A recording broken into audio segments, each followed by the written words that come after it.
video is going to continue discussion of my book called The Heresy of Heresies, a defense of Christian common sense realism. And it's primarily going to be directed towards a discussion. Sorry. Like I said, it might be a discussion. As of now, this is just me talking. Monologue. Not diatribe? I don't think that's quite right. Monologue is probably better. Self-discussion? Presentation? From my book, chapter 3, called The Interior Path to Existence, or Self-Experience, as the basis for our knowledge of the nature of reality. This chapter relies heavily on the philosophy of Edith Stein, Saint Benedict of the Cross, from her book called Finite and Eternal Being. Not an easy book to get through, at least not for me. If you found it easy, God bless you, because you are among the blessed if you found that easy. But so this there's a couple of sections. There's 6 sections to this book, and I'm not sure I'll do a video on each section. Maybe 1 or 2. We'll just see how far we get. But in this chapter, what I'm concerned with is the way in which we can come to know the nature of reality by reflection on our own mental lives. I think of this as what I call an interior path to existence, as opposed to the exterior path, which I think comes primarily from Aquinas, among other Thomist thinkers, but also from common sense philosophers, wherever they happen to be in the history of Western philosophy.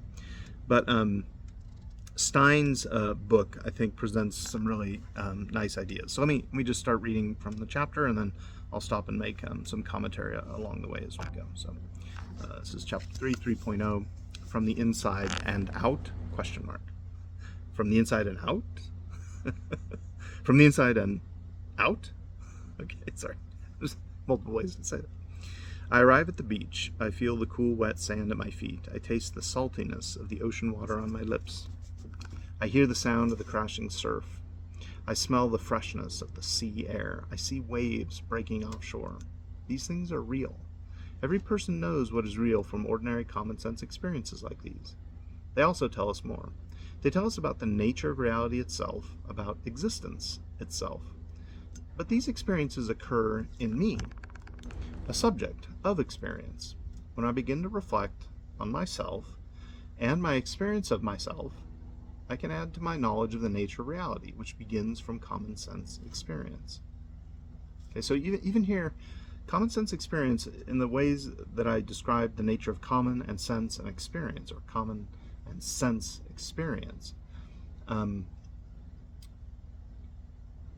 even our self-reflection begins from that data. Okay, so whether or not self-reflection is possible without sensory experience outside of our 5 senses, I don't know if I want to get into that particular debate here, but I tend to think it's probably impossible, right? Or at least I'm not sure that we have any examples of that from the history of human thought and reflection or in philosophy, right? You've got Descartes' cogito or something like that, right? But it's not a real case. I mean, it's a thought experiment, right? It's not, hey, you know what? I lived my whole life with no sensory experiences, and I had some. No, that's I can't think of any case where that's happened to anyone. If it's happened to you, I'd love to hear about it in the comments. I'd love to hear about that. Common sense realism need not preclude knowledge of what is that comes to us from an immediate grasp of what we experience internal to our own minds. Some philosophers might take this as a bad idea. After all, when Descartes set out to find a solid foundation for all knowledge, he looked within himself. He attempted to get all of reality, all of external reality, from knowledge of himself through his famous cogito, or the I think, therefore I am. Although Descartes was not a skeptic, Descartes' use of methodological skepticism opens a disastrous decline of philosophy through Kant's permanent division of the internal from the external, the uncrossable, noumenal, phenomenal divide. Okay, so this is kind of a particular view that I have. Maybe it's not particularly mine. It's just, after teaching the history of Western philosophy for so many years, it just seems to me that it starts earlier than Descartes, primarily with nominalism in the Middle Ages, after about 1300-ish. And what happens is there's a kind of a slide into subjectivism or relativism that starts with a rejection of the reality of universals present in objects of experience. And what you have with that slide, Descartes is part of that, like, decline. I take it to be a decline in the history of Western philosophy.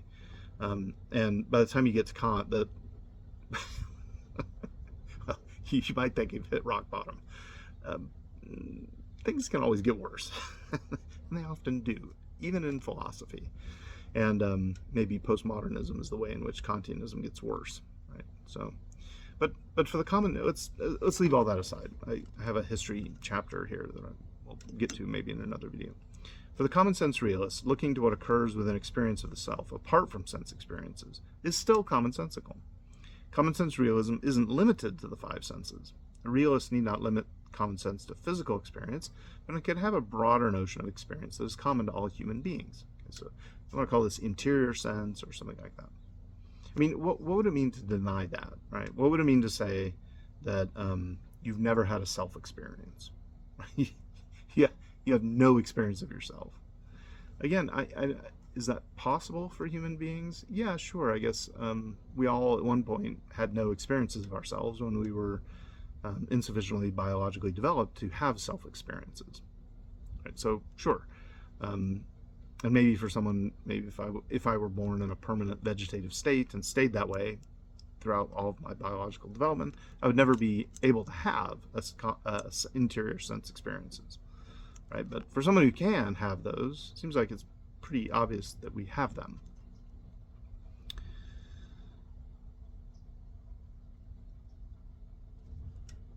The common sense realist would suggest that denying common experiences of oneself would be as silly as denying that eggs are eggs, following Chesterton's phrase from the previous chapters. Well, in this chapter, that I'm going to be introducing to you, we'll examine our knowledge of existence derived from an interior common sense experience. When Aquinas indicates that, quote, what is first apprehended by the intellect is being, I don't think he limits the intellect's apprehension to the senses, the five senses. In fact, one of the first, if not the temporally first, at least often experientially first, things we're aware of is ourselves.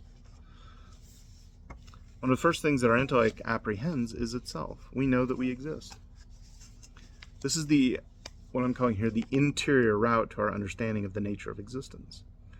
You might call the exterior route Thomistic and the interior route Augustinian. Right? So I think for the Christian, the Augustinian and the Thomistic are not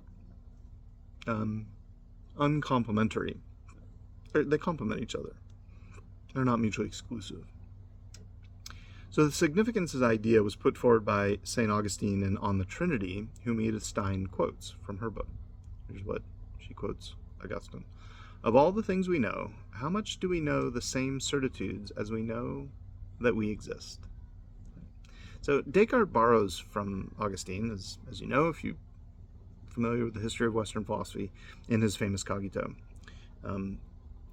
Where they go wrong is that Augustine seems to me to be attached to the nature of what is, where Descartes detaches himself from it and tries to ground everything from a knowledge of himself, rather than from a knowledge of the world that God has given to us. And I think that's where part of the disaster leads in the history of Western philosophy. But we can debate about that if you like. So in this, what follows in the rest of these videos is going to be a discussion of Edith Stein's view. Okay? So her interior path to existence. That's where we're headed. Stay psyched, Grom. You.